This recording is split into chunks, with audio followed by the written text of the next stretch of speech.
wisdom. I think I'll say this that Inter Milan are doing everything they can to wrestle the league away from Juventus. They've had it back to back to back to back. And of course, one man is at the helm of affair, Antonio Conte. Will this be the year where Juventus will fail to defend the league title?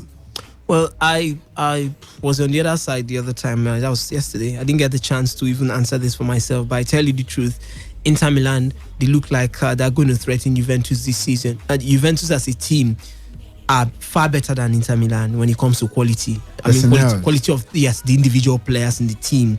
But there's a problem. You can have all the bunch of qualities, and if you don't have tactical soundness or tactical smartness, you might end up still losing. We saw in Leicester City climb up and even win the league, and the strategy was simple, put out by Claudio Ranieri. Yes, it didn't work the next season because everybody knew the strategy. Strategy was simple: get as much as 40 points, as much as we can, the earliest part of the season, and we will just forget the rest. They didn't even think of the title as at when they started, but that's what it is. When you come up with it, when you meet a coach that's very sound, he knows how to win this competition. He's not a newbie.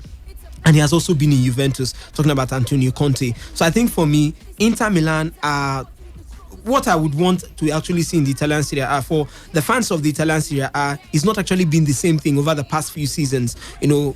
Many seasons, having Juventus totally dominate, the Milan sides going into hiding. They don't even come up on the continent, and they be some people would say they became more of a dream. They become more of a dreamers of what they used to be. Talking about AC Milan and Internazionale do Milano too. Talking about the Inter Milan side, but they've brought in a certain Romelu Lukaku. They brought in some decent names, starting with Antonio Conte first. Antonio Conte was a very, very good decision, at least in the Serie A. Yes, he has not proved the same mettle in terms of the continent. That's UEFA Champions League and even maybe the Europa League, but he has done it, time and time and again, right there in the Italian Serie A.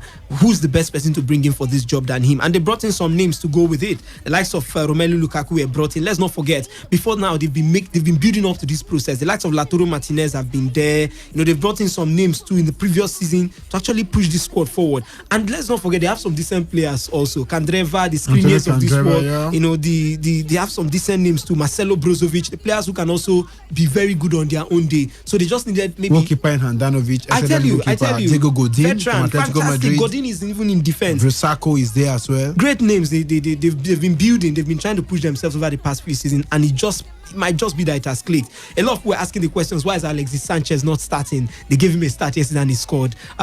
Actually started his very first game for Inter Milan for this season, and he didn't disappoint at all, getting the goal. Romelu Lukaku came in from the bench for Lautaro Martinez in the 57th minute. They ended up winning that one 3-1. It's going to be a solid contest for Juventus, at least for now. The Juventus side, they look like they're pushing their concentrations to the Champions League. Moshe Sarri knows for sure